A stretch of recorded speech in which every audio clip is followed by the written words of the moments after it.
నిజంగా, ఎందుకంటే ఆయన వెంకటేశ్వర స్వామికి ఎంతటి అమిత భక్తులు అందరికీ తెలిసింది. అలాంటిది గుడివాడని వదులుకోవచ్చు, తిరుపతిని అట్టు పెట్టుకోవచ్చు, కానీ ఎందుకు గుడివాడని ఉంచుకొని తిరుపతిని వదిలిపెట్టారు? చాలా మంచి ప్రశ్న ఇది. నాకు చాలా అనుబంధం ఉంది ఈ ప్రశ్నతో, ఆ సంఘటనలతో. కాకపోతే అప్పటికి నేను వయసులో చాలా చిన్నవాడిని అయినప్పటికీ ఆ సంఘటనలు కొన్నింటికి సాక్ష్యం కాబట్టి చాలా ఆసక్తికరంగా అనిపిస్తుంది నాకు ఆ సంఘటనలు మాట్లాడటం. ఎన్టీ రామారావు గారు గుడివాడ, తిరుపతి 2 నియోజకవర్గాల్లో పోటీ చేయాలని ఇంకా అనుకోలేదు. అనుకోక ముందు పూర్వం ఏంటంటే గుడివాడ నియోజకవర్గంలో అయితే ఖచ్చితంగా పోటీ చేస్తారన్న విషయం సుస్పష్టం.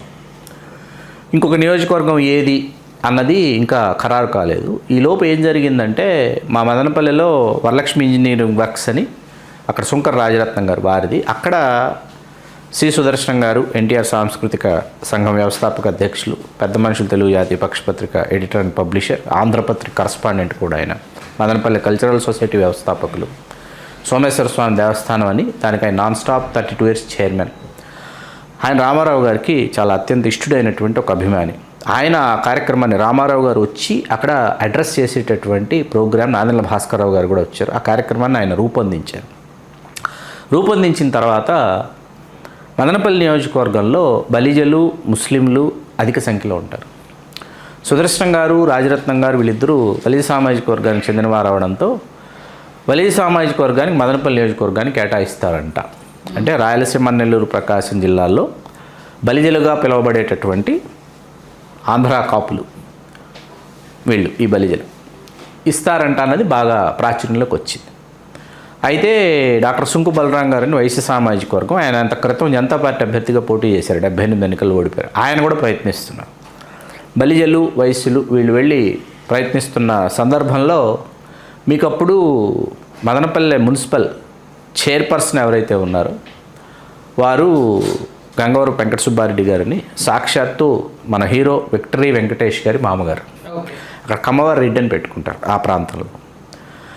వారి అర్ధాంగి శ్రీమతి ఉషమ్మ గారు, ఆవిడ కృష్ణా జిల్లా ఆడపెడుచు, స్వయాన మనకు మాజీ మంత్రివర్యులుగా చేసిన, ప్రస్తుతం కైకలూరు శాసనసభ్యులుగా ఉన్న డాక్టర్ కామినేని శ్రీనివాస్ గారు అక్కయ్య గారు. ఓకే. ఆవిడ మా మదనపల్లె కోడలు. ఆవిడ ఏంటంటే అప్పటికి ఆవిడ కుటుంబంలో ఆవిడ బావగారు గంగవరపు వెంకటనారాయణ రెడ్డి గారిని ఆయన ఎమ్మెల్యే అయి ఉన్నారు. 78 ఎన్నికల్లో ఆయన అయ్యారు, ఇందిరా కాంగ్రెస్. కుటుంబంలో ఒకరు అయ్యారు కాబట్టి ఆ పవర్ ఎలా ఉంటుందో తెలుసు కాబట్టి మా ఆయన కూడా ఎమ్మెల్యే అయితే బాగుంటుందని ఆవిడ ఆశించారు. ఓకే. ఆశించి మీకు ఇప్పుడు రాష్ట్రంలో అండి కమ్మ సామాజిక వర్గంలో ఒక కుటుంబం ఫోటో తీసుకోవాలంటే కొన్ని నెలలు పడుతుంది. ఆ కుటుంబానికి చెందినటువంటి వ్యక్తి ఉషమ్మ గారు. ఈ కుటుంబంలో బోడ బుల్రామయ్య గారు వస్తారు, తణుకు పుల్పడి హరిశ్చంద్ర ప్రసాద్ గారి కుటుంబం వస్తుంది, మొన్న పరంపదించిన కావూరు సాంబశివరావు గారు వస్తారు, గోల్డ్ స్పాట్ మూర్తి గారు వస్తారు. ఇంతమంది వస్తే కానీ ఆ ఫ్యామిలీ ఫోటో ఫిల్ అవ్వదు. అట్లాంటి ఒక ఫ్యామిలీ అనమాట ఇది.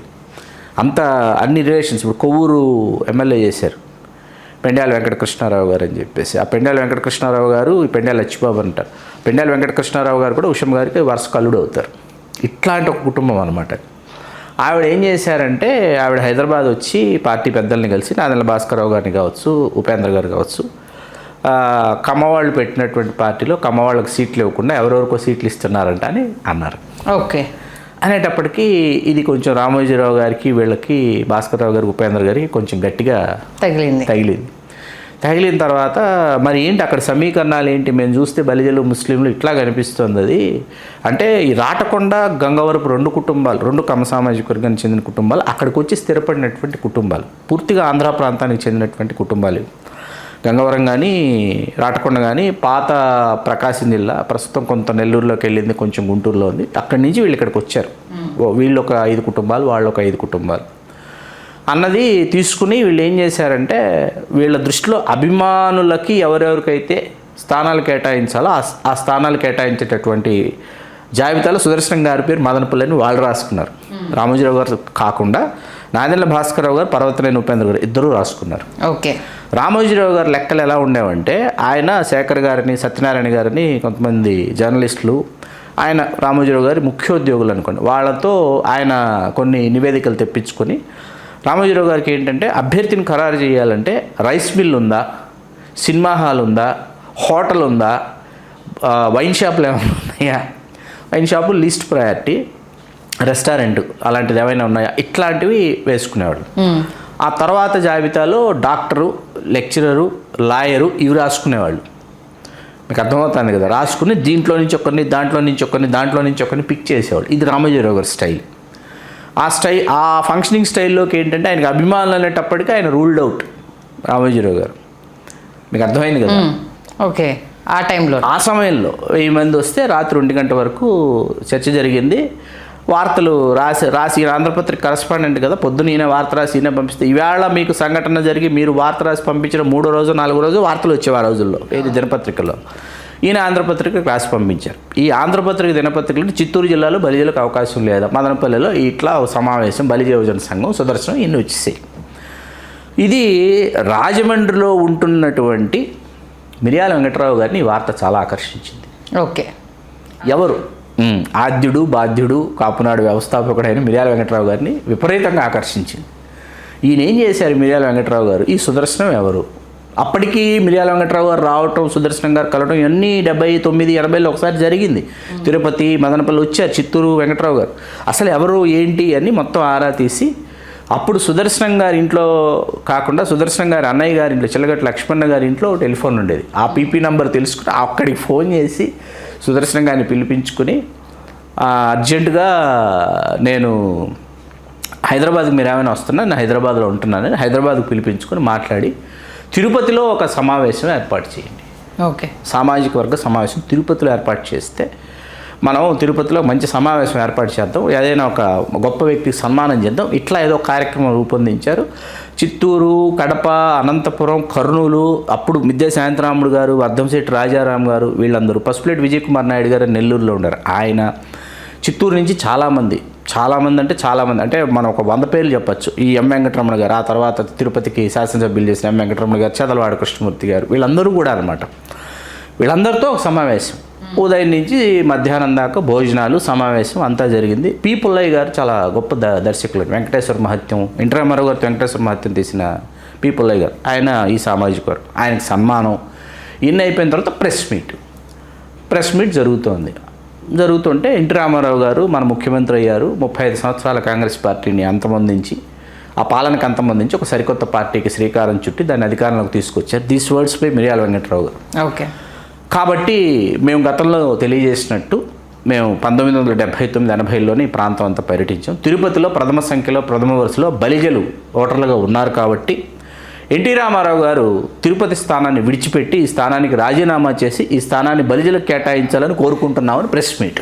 Okay, this demand by not request, demand by Miriyala Venkatrao గారు.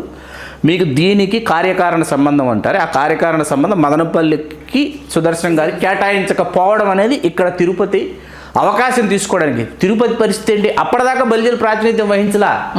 రెడ్డివారి నాగమోహన్ రెడ్డి గారు 2 సార్లు, అగరాల ఈశ్వరరెడ్డి గారు 1 సారి, ఆ తర్వాత వి శిఖామణి గారని దళిత సోదరులు, ఆ తర్వాత మళ్ళీ అగరాల ఈశ్వరరెడ్డి గారు, ఆ తర్వాత ఎన్టీ రామారావు గారు ఈ అగరాల ఈశ్వరరెడ్డి గారిని ఓడించారు. అగరాల ఈశ్వరరెడ్డి గారు అంటే ఆయన ఆంధ్రప్రదేశ్ స్పీకర్ చేశారు. ఎన్టీ రామారావు గారు హతాశులు అయిపోయారు. ఏం జరుగుతోంది అని సుదర్శనం గారిని మళ్ళీ పిలిపించుకుని ఏం బ్రదర్ ఏం జరుగుతోంది, ఏంటి మీకు త్వరలో మేము చాలా సముచితమైన స్థానం ఇద్దాం అనుకుంటున్నాం, ఏం జరిగిందంటే అది వారు వచ్చారు, పెద్దలు, మా కుల పెద్దలు, వాళ్ళు ఇట్లా నిర్ణయం తీసుకున్నారు. వాళ్ళు అట్లా ప్రెస్ మీట్లో వాళ్ళు మాట్లాడటం జరిగిందంటే for your kind information NT Rama Rao garu రాజీనామా చేశారు.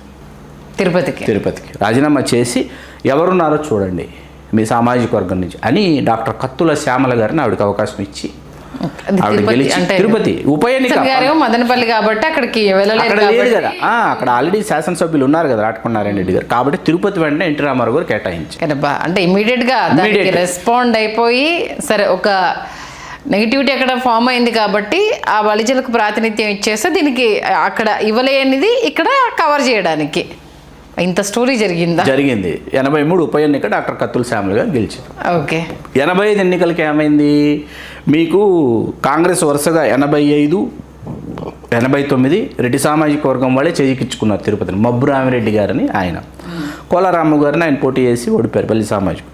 94 ఎన్నికలకు పరిస్థితి ఎట్లా ఉందంటే సందేహ గారు, అసలు ఒక సాదాసీదా బలిజీ యువకుడిని నించోబెట్టిన 25,000తో గెలిచే పరిస్థితి తిరుపతిలో. అంత ఫైర్, అంత బర్నింగ్ అన్నమాట. ఆ సమయంలో ఆ సామాజిక వర్గానికి వెక్స్ అయిపోయారు. అంటే వాళ్ళు ఏంటంటే విసిగిపోయి ఉన్నారు ఇతర సామాజిక వర్గాల వాళ్ళతో. తిరుపతి మాది అనేటటువంటి ఒక మూడ్లోకి వచ్చేసారు. ఆ సమయంలో 10 మంది ఆశావాహులు ఉన్నారు. 10 మందిలో చంద్రబాబు నాయుడు గారు 2 పేర్లు పెట్టారు. 2 కమ్మ సామాజిక వర్గం వారు. ఎల్బి ప్రభాకర్ గారిని ఒకరు, లంకిపల్లి మణిమంతు నాయుడు గారిని, 2 వరుసకు సోదరులు అవుతారు.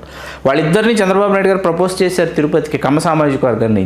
ఓకే, ప్రపోజ్ చేసి 2లో ఒకరిని చంద్రగిరి పంపిద్దాం, ఇంకొకరు తిరుపతి నుంచి పోటీ చేద్దాం అనుకుంటున్నారు చంద్రబాబు నాయుడు గారు.